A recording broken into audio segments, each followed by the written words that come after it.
नमस्कार विद्यार्थी मित्रांनो, स्वागत आहे तुमचं आपल्या ऑनलाईन प्लॅटफॉर्मवर, ज्याचं नाव कसं मास्तर म्हणतील तसं. मागच्या व्हिडिओत आपण काय बघितलं होतं? शेकडेवारी पार्ट 1, शेकडेवारी पार्ट 2. आता आपण बघतोय शेकडेवारी पार्ट 3. पार्ट 1 जो आहे त्याला मी टाईप 1 नाव दिलं होतं. पार्ट 2चं पण टाईप 1चेच पण काही उदाहरणं बाकी होते. म्हणजे एक पार्ट आणि दोन पार्ट. पहिल्या दोन्ही पार्टमध्ये आपण काय शिकलो? शेकडेवारीचे उदाहरणं ज्याच्यामध्ये अशाब्दिक उदाहरणं आहेत. बरोबर, म्हणजे फक्त काय करायचं तुम्हाला तिथे कॅल्क्युलेशन करायचे. चला, आज आपण बघतोय टाईप 2 म्हणजे शेकडेवारी पार्ट 2. चला, काय पहिला प्रश्न बघा. पहिला प्रश्न आहे की ए ला बी पेक्षा 30% गुण जास्त मिळाले तर बी ला ए पेक्षा किती टक्के गुण कमी मिळाले. या टाईपची खासियत काय माहिती का? या टाईप मध्ये तुम्हाला सांगतो, पोटात रेष टक्के गुणिले 100 भागिले 100 प्लस मायनस टक्के. काय लिहिलं वाचा? टक्के गुणिले 100 भागिले 100 प्लस मायनस टक्के. मग प्लस कधी घ्यायचं, मायनस कधी घ्यायचं? प्लस कधी घ्यायचं बघा, पहिल्या वाक्यात.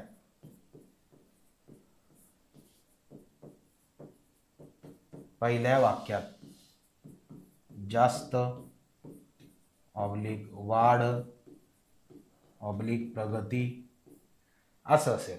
आणि मायनस कधी घ्यायचं? पहिल्या वाक्यात कमी घट अधोगती अशा प्रकारचे शब्द असेल तेव्हा. मग पहिलं वाक्य काय सर? ए ला बी पेक्षा 30% गुण जास्त आहे. हे पहिलं वाक्य आहे. बरोबर आहे. मग सूत्र काय? टक्के. टक्के किती आहे? 30 गुणिले 100 भागिले 100. प्लस घ्यायचं का मायनस? प्लस घ्यायचं का मायनस? तर बघा, पहिल्या वाक्यामध्ये जास्त आहे म्हणून काय घ्यायचं? प्लस. काय घ्यायचं? प्लस. मग प्लस किती टक्के? 30 जशाल तसं. मग हे झालं 30 गुणिले 100 पोटात रेष खाली 130. ओके. हा, मग काय करायचं? हा शून्य गेला, हा शून्य गेला. मग 30 गुणिले 10. 30 10 आहे 300. 300 भागिले 13. 300 ला आता 13 ने भागायचं. मग कसं भागायचं बघा, 13 एक 13, 13 2 26, 30 ना 26 गेले 4, 13 त्रिक 39, बाकी उरली 1. 23.1/13 टक्के हे तुमचं उत्तर. 23.1/13 म्हणजेच पर्याय कितवा? चौथा. पर्याय कितवा? चौथा. पटतंय? खूप महत्वाचा टाईप आहे. म्हणजे या टाईपमध्ये वाक्य कसंही फिरू द्या, फक्त पहिल्या वाक्यात जास्त दिसलं की डायरेक्ट हे सूत्र वापरायचं, किंवा पहिल्या वाक्यात कमी दिसलं की फक्त खाली काय घ्यायचं? मायनस घ्यायचं. चला, पुढचं बघा आता. काय पुढचं वाचा? ए ला बी पेक्षा 40% गुण जास्त. परत जास्त शब्द आहे, मग 40% गुणिले 100 भागिले 100 प्लस 40. ओके, कारण पहिल्या वाक्यात काय जास्त आहे. मग काय होणार आहे? 40 गुणिले 100 भागिले 100 आणि 40 140. मग 0 गेला, 0 गेला. मग 40 गुणिले 10 राहिलं काय? 40 गुणिले 10 पोटात रेष भागिले 14. 40 ला 10 ने गुणलं किती होणार? 400 भागिले 14. बरोबर. मग 400 ला 14 ने भागा बरं. 14 एक 14, 14 2 28. 40 मधून 28 गेले, उरले 12, झाले 120. 14 पंच 70, 14 सक 84, 14 साती 98, 14 आठी 12 दरसे, म्हणजे 28.8/14. करेक्ट. मग 8/14 ला परत सोडवायला 2 ने भाग जातो, म्हणजे 28.248/14, 28.4/7 टक्के, म्हणजेच पर्याय कितवा? पर्याय चौथा. पर्याय चौथा. पटतंय? डोक्यात जातंय? नक्की? काही डाऊट आहे? नाही. चला नेक्स्ट बघा. मग परत तेच काय म्हणणं आहे? गव्हाची किंमत. म्हणजे टाईप तोच आहे, शब्दरचना वेगळी. पहिले गुणांची होती, आता गव्हाच्या किमतीची आहे, मग सरळ कोणतं वाक्य पाहायचं? पहिलं वाक्य. पहिल्या वाक्यामध्ये वाढवली, मग टक्के 25 गुणिले 100 भागिले 100 प्लस 25 वाढवली, बरोबर. मग हे काय होणार? 25 गुणिले 100 भागिले 125. मग 25 ने 125 ला भाग द्या. 25 एक 25, 25 पाच 125, म्हणजे वरती 100 खाली उरले 5. 100 ला 5 ने भाग द्या परत. 5 दून 10, 5 0 0, म्हणजे येणार उत्तर 20%. पर्याय दुसरा. पर्याय दुसरा. पटतंय? डोक्यात जात आहे? काही डाऊट आहे? नाही. चलायचे पुढे. चलिए नेक्स्ट. काय विषय पुढचा? दुधाचा भाव 50% वाढला, म्हणजे टक्के 50 गुणिले 100 भागिले 100 प्लस 50. ओके. मग काय होणार? 50 गुणिले 100 भागिले 150. मग 0 गेला 0 गेला. 5 एक 5, 5 त्रिक 15, म्हणजेच वरती 100 खाली 3. 100 ला 3 न भागलं हे पाठच करायचं. एकतर 33.1/3% किंवा 33.33%. कोणत्याही पर्यायात अवेलेबल 33.33% आहे. डायरेक्ट टिक करायचं. पर्याय तिसरा. पर्याय तिसरा. पटतंय? डोक्यात जातंय? चालायचे पुढे. चलो नेक्स्ट. काय विषय पुढचा बघा, की उमेदचा पगार 30% कमी. पहिल्या वाक्यात कमी शब्द आता, मग टक्के 30 गुणिले 100 भागिले 100 मायनस 30. 100 30 गेले 70. 30 गुणिले 100 भागिले 70. 0 गेला 0 गेला. 3 आला जर 100 ने गुणलं किती? 300 भागिले 7. 300 ला 7 ने भागा. 7 चौक 28, बाकी उरली 2, 7 2 14, म्हणजे 42.6/7. 42.6/7. पर्याय कितवा? चौथा. कितवा? चौथा. पटतंय? डोक्यात जातंय? चलायचे पुढे. मग चलने काय आगे. चलिए नेक्स्ट. काय विषय सर पुढचा? तोच 25% कमी. 25 गुणिले 100 भागिले 100 मायनस 25. 25 गुणिले 100, 100 25 गेले 75. वरती 25 खाली 75. 25 एक 25, 25 त्रिक 75. मग वरती 100 खाली 3, 3 त्रिक 9, बाकी उरली 1, 3 त्रिक 9, पोटात रेष 33.1/3%. म्हणजेच पर्याय कितवा? पर्याय तिसरा. पर्याय तिसरा. पटतंय? डोक्यात जातंय? नक्की. चलायचे पुढे. चलिए नेक्स्ट. काय विषय वा पुढचा? की प्रणवला जान्हवीपेक्षा 11% गुण कमी मिळाले. परत टक्के गुणिले 100 भागिले 100 मायनस 11. मग 11 गुणिले 100, 100 11 गेले 89. बघा आता करेक्ट आहे का? टक्के गुणिले 100, मग 11 गुणिले 100 भागिले 89. मग काय करायचं? 11 एक 11, म्हणजे 1100 बघा भागिले 89. आता 89 मूळ संख्या आहे. मग पाढा बळजबरी का आहे ना तुम्हाला म्हणायचं आहे. म्हणजे कसं 89 एक 89, 89 एक 89. मग 110 मधून 89 गेले, उरले किती? 21. किती उरले? 21 झाले. 210. परत आता 89 दुने 89 दुने 92 1808, डोक्यावर 2, डोक्यावर 1, 82 16 1 17 178. 89 दुना 178. बरोबर. म्हणजे 12 पॉइंट काहीतरी उत्तर पाहिजे. येणार उत्तर, येणारे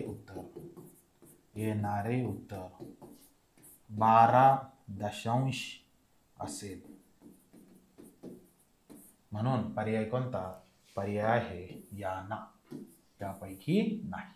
यापैकी नाही. सोडवायची पण गरज नव्हती, कारण इथंच कळतं उत्तर कशात येणार आहे. उत्तर दशांशात येणार आहे. इथंच कळतंय ना, उत्तर कसे येणार आहे, दशांशात येणार आहे, म्हणून डायरेक्ट उत्तर काय, यापैकी नाही. क्लिअर? काय डाऊट? नाही. चालायचे पुढे मग? नक्की. चला पुढे. नेक्स्ट काय विषय बाबा? अ चा पगार ब पेक्षा 50% कमी आहे. कसं सोडवायचं मग? टक्के 50 गुणिले 100 भागिले 100 मायनस 50. 100 50 गेले 50, 50 गुणिले 100 भागिले 50. 50 गेला येणार उत्तर काय? 100%. पर्याय कितवा? तिसरा. पर्याय कितवा? तिसरा. क्लिअर आहे? पटतंय? डोक्यात जातंय? चालायचंय मग पुढे. चलिए नेक्स्ट. काय विषय बाबा पुढचा? टाईप 3. कोणता टाईप आहे आता? टाईप 3. मग टाईप 2 काय कळालं? पहिल्या वाक्यात कमी असेल मायनस घ्या, पहिल्या वाक्यात जास्त असेल प्लस घ्या. चालायचं टाईप 3 कडं? नक्की. चला. काय बघा टाईप 3? प्रश्न तुमच्या समोर आहे की टाईप 3चं म्हणणं हे की मी इथं लिहून देतो, तुम्ही लिहायचंय. क्रमागत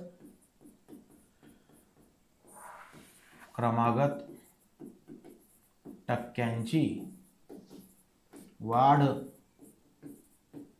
किंवा घट दिलेली असल्यास.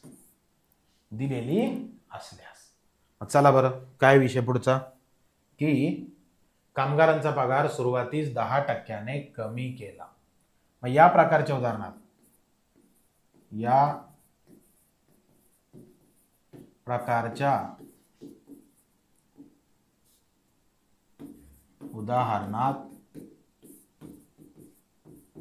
सुरुवातीला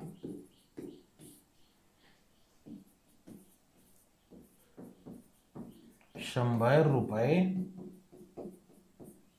मानणे. या प्रकारच्या उदाहरणात सुरुवातीला किती रुपये मानणे? ₹100 मानणे. मग 100 लिहायचं गुणिले एक रेष दुसरी रेष. करेक्ट आहे? हा. 10% कमी केला म्हणजेच किती? 90/100. 10% कमी, 100तून 10 गेले. परत 40% वाढविला. म्हणजे याचा अर्थ काय? क्रमागत वाढ किंवा घट. म्हणजे आपण 100 मानलं, 100वर पहिले 90% 10% कमी केलं, त्याच्यावर परत 40% वाढवलं म्हणजे 140 भागिले 100. 140 का बरं? कारण काय? 40% वाढ. आणि 90 का बरं? कारण काय? 10% घट. क्लिअर आहे? बाणावर लक्ष ठेवायचंय. चला मोकळं लिहा. मग आता होणार आहे 100 गुणिले 90 गुणिले 140 पोटात रेष 100 गुणिले 100. बरोबर? मग कसं सोडवायचं बघा? सोडवताना किती शून्य? 4. मग 1 2 3 4 1 2 3 4. काय राहिलं? 9 गुणिले 14. 1 काही घेणं नाही. 14 दून 28, 14 9 126. बरोबर? तर मूळ पगारात किती टक्के वाढ झाली? म्हणजे ₹126. बर. या प्रकारच्या उदाहरणात सुरुवातीस ₹100 मानणे म्हणजे ₹100 होते. बघा, ₹100 होते. ₹100 किती झाले? ₹126. बर. ₹100 म्हणजेच किती टक्के असतात?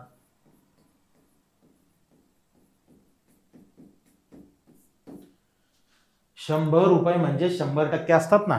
मग ₹100चे ₹126 झाले म्हणजे कितीने वाढ झाली? 26 ने. म्हणजे प्लस 26. म्हणजे याचा अर्थ 26% वाढ झाली. तर येणार उत्तर पर्याय चौथा. 26% काय? वाढ. 26% काय? वाढ. येतं लक्षात? काही डाऊट आहे? नाही. चालायचंय पुढे मग? नक्की. चलिए नेक्स्ट.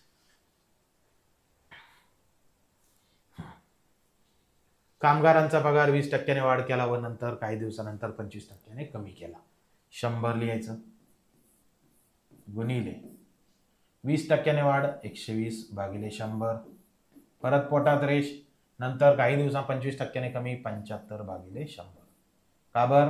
इथं काय 20% इन्क्रीमेंट, इथं काय 25% डिक्रीमेंट.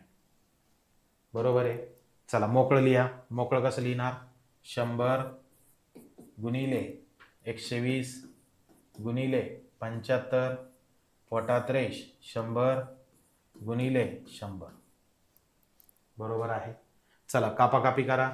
100 गेला 100 गेला, मग वरती 75 खाली 100, 25 त्रिक 75, 25 चौक 100, मग हे राहिलं 120 गुणिले 3 खाली किती 4.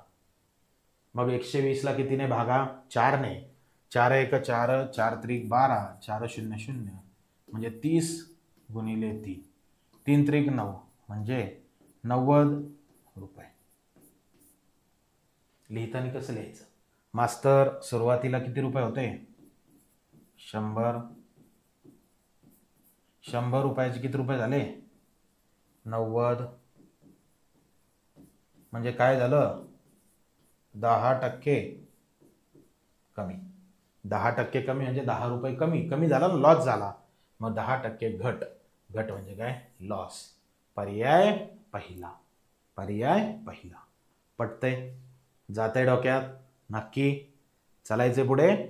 चलिए नेक्स्ट. काय विषय बाबा पुढचा? पण तोच आहे. तोच आहे. एका गाडीची किंमत सुरुवातीला 15% वाढवली आणि पुढील वर्षी 15% कमी केली.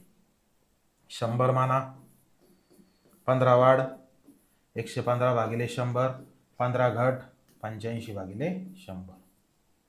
करेक्ट आहे. चला एकत्र घ्या. मग 100 गेला 100 गेला, उरलं काय? 115 गुणिले 85 भागिले 100. मग परत 5 ने भाग जातो. 5 17 85, 5 20 100. 20 आणि 115ला कितीने भाग जातो? 5 ने. 5 चौक 20, 5 दून 10, 5 त्रिक 15, म्हणजे 23 गुणिले 17 भागिले 4. मग 23 आणि 17चा गुणाकार करा. काय येणार?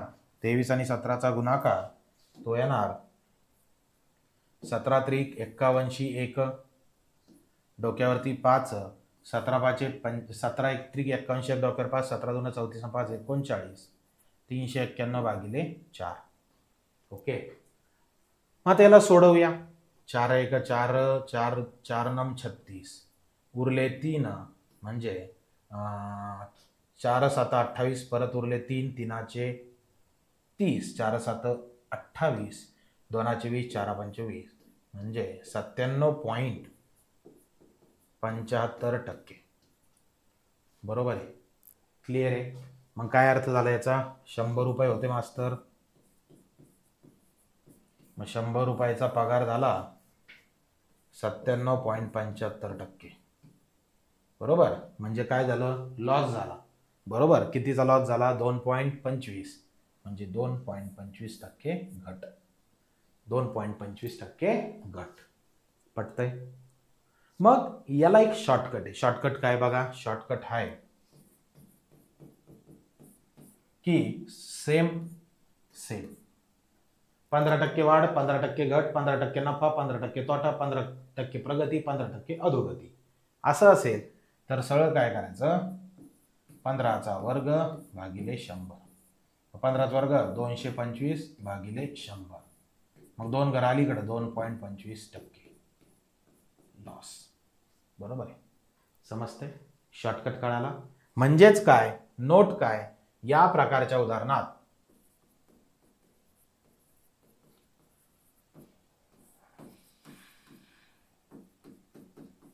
नेहमी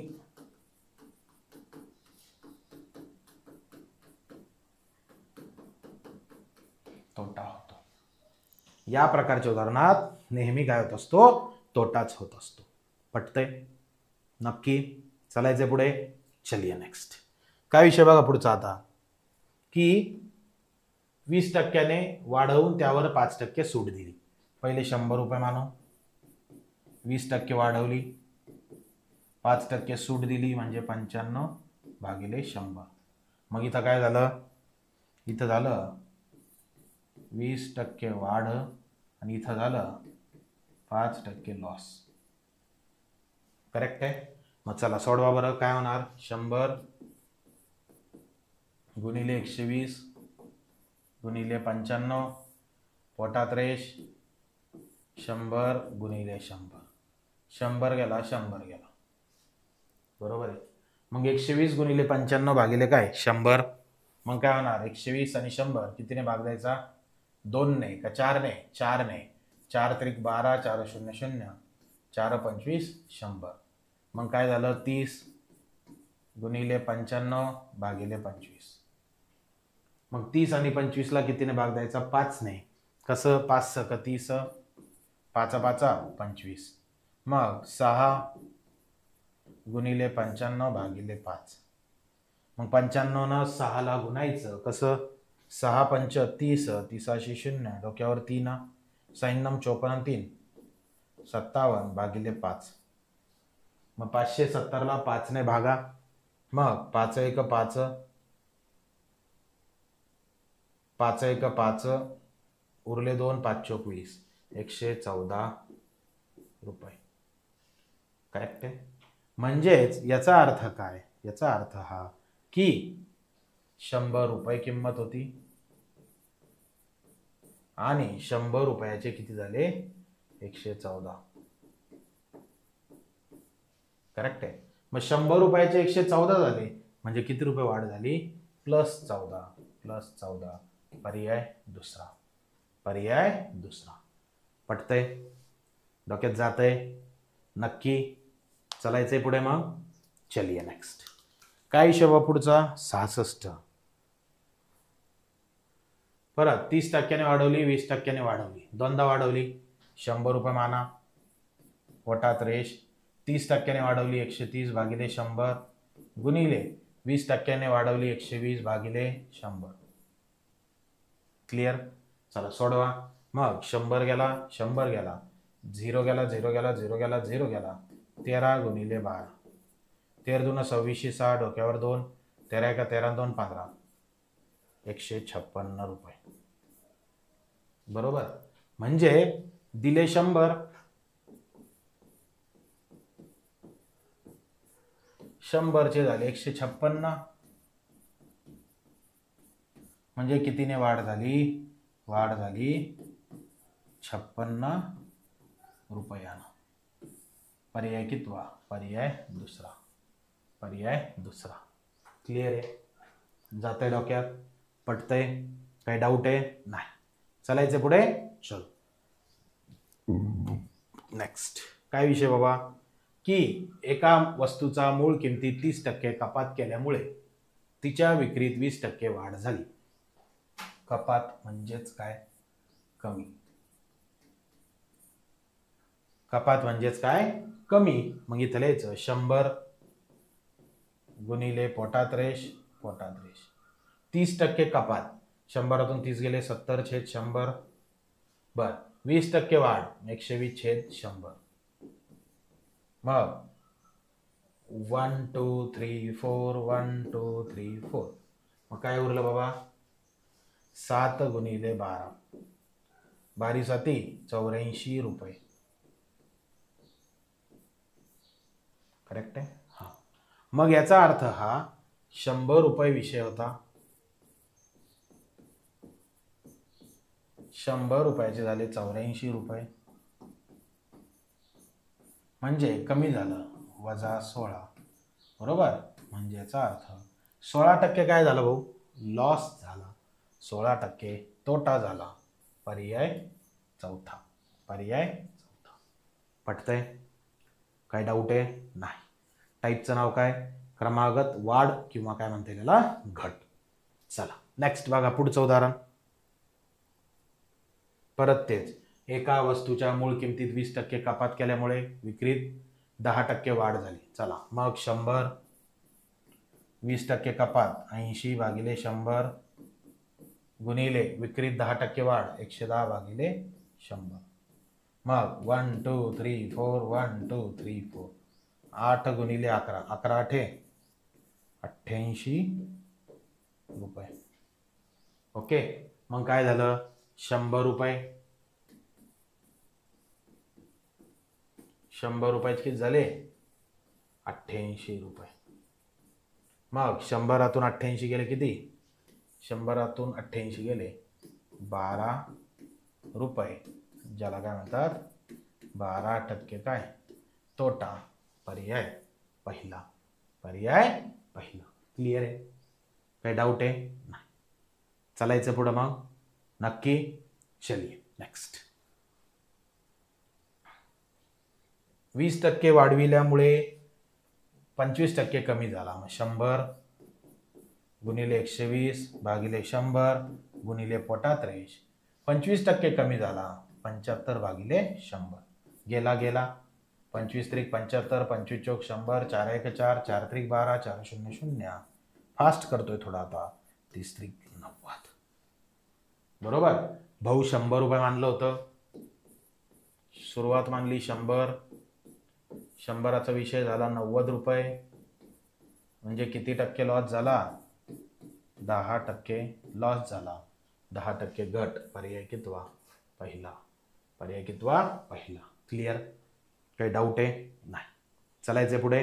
चलिए नेक्स्ट. 70. काय विषय? 20%. परत तेच टक्के सेम आले. 20%, 20%. डायरेक्ट शॉर्टकट काय? शॉर्टकट काय? 20चा वर्ग भागिले 100. 20चा वर्ग 400 भागिले 100. गेला गेला गेला गेला 4%. आणि या उदाहरणात नेहमी काय होतो? तोटाच होतो. म्हणजे 4% तोटा. पर्याय कितवा? तिसरा. पर्याय कितवा? तिसरा. क्लिअर आहे? काय डाऊट आहे? नाही. चालायचंय पुढे मग. चलिए नेक्स्ट. काय विषय वा पुढचा? पुढचा विषय वर्तुळाची त्रिज्या 30%ने वाढवली तर क्षेत्रफळ कितीने वाढेल? आता यामध्ये लक्षात ठेवायचं की 100 मानायचं पहिले. पोटात रेष एकदा दोनदा. 30% वाढवली 130 100 130 100. पटतंय? पटतंय? कितीने वाढवली? 30%ने. म्हणजे 30%ने वाढवली दोनदा लिहायचं. किती वेळेस लिहायचं? दोनदा. चला गेला गेला. मग 130 गुणिले 130 भागिले 100. 0 0 0 0. 13 गुणिले 13. 13ला 13 गुणलं किती? 169. करेक्ट? म्हणजे पहिले किती दिलं? 100. क्षेत्रफळ 100. 100चं किती झालं? 169. म्हणजे किती टक्के वाढ? 69% वाढ. पर्याय कितवा? पहिला. कितवा? पहिला. पटतंय? म्हणजे भूमितीमध्ये पण क्षेत्रफळ आहे. सॉरी, भूमितीमध्ये पण काय तुमचं शेकडेवारी आहे. बरोबर. मग सोडवताना काय करायचं? वर्तुळ असो, त्याच्यानंतर चौरस असो, आयत असो, नेहमी या प्रकारचं तुम्हाला काय करायचं? त्याला सोडवायचं आहे. सोडवायचं आहे. चला पुढे बघा. पुढचं काय विषय? वर्तुळाची त्रिज्या 10%ने वाढवली. तेच परत काय करा? 100 गुणिले 110 भागिले 100. दोनदा लिहायचं हा. गुणिले 110 भागिले 100. आता डोक्यात येणार घेऊ सर 3दा कधी लिहायचं? 3दाच विषय सोडून द्यायचा. क्षेत्रफळाच्या वेळेस 2 वेळेस लिहायचंय. मग 100 गेला 100 गेला. 0 गेला 0 गेला 0 गेला 0 गेला. 11 गुणिले 11 121. पहिले क्षेत्रफळ किती मानलं आपण? 100 चौरस मीटर. आणि त्याचं किती झालं? 121 चौरस मीटर. कितीने वाढ झाली भाऊ? 21 चौरस मीटर. म्हणजे येणार उत्तर पर्याय. पर्याय तिसरा. याचाच अर्थ हे होतं किती टक्के? 100%. आणि हे झालं किती टक्के? 121%. कितीने वाढ भाऊ? 21%. म्हणजेच पर्याय तिसरा. पर्याय तिसरा. क्लिअर आहे? जाते डोक्यात? नक्की. चालायचे पुढे मग. चलिए नेक्स्ट. बघा आता पुढचं काय विषय? की वर्तुळाची त्रिज्या 15%. हे तुम्ही सोडवू शकता आरामात. आरामात सोडवू शकता. काही डाऊट आहे का? नाही. सोडवायचंय. नेक्स्ट वाचा. वर्तुळाची त्रिज्या 20%ने वाढल्यास त्याचा परी 20%ने वाढतो तर क्षेत्रफळ किती टक्क्याने वाढेल? खूप सोपं आहे. परत तेच 100 माना. गुणिले त्रिज्या 120 भागिले 100 गुणिले त्याचा परीघ 20% वाढतो 120 भागिले 100. बरोबर. परत तेच भाऊ 100 गेला 100 गेला, मग 120 गुणिले 120 भागिले 100 0 0 0 0. 12 गुणिले 12, 12ला 12ने गुणलं किती आलं 144. म्हणजे 100%, 100%चं झालं 144%. म्हणजे कितीने वाढ झाली 44% काय वाढ, 44% काय वाढ झाली आहे. म्हणजेच पर्याय कितवा तिसरा. कितवा तिसरा. पटतंय, जाता डोक्यात. चालायचे पुढे मग. चलिए नेक्स्ट. काय विषय पुढचा की टाइप 4. कोणता टाइप आहे आता 4. समजते. तर टाइप 2 टाइप 3 दोन्ही काय होते टक्केवारीवरती होते आणि खूप इझी होते लक्षात ठेवण्यासाठी. टाइप 2 मध्ये काय केलं आपण टक्के गुणिले 100 भागिले 100 अधिक वजा टक्के. पहिल्या वाक्यात जास्त असेल प्लस घ्या, पहिल्या वाक्यात कमी असेल मायनस घ्या. त्याच्यानंतर टाइप 3 मध्ये आपण काय पाहिलं क्रमागत वाढ किंवा घट. म्हणजे क्रमाने काय करायचं ते 100 लिहायचे, त्याच्यावर काय करायचे वाढ किंवा काय करायचं तुम्हाला घट लिहायची आहे. आता कोणता टाइप बघायचा आपल्याला टाइप 4, जो की आपण नेक्स्ट लेक्चरमध्ये बघूया. खूप खूप धन्यवाद.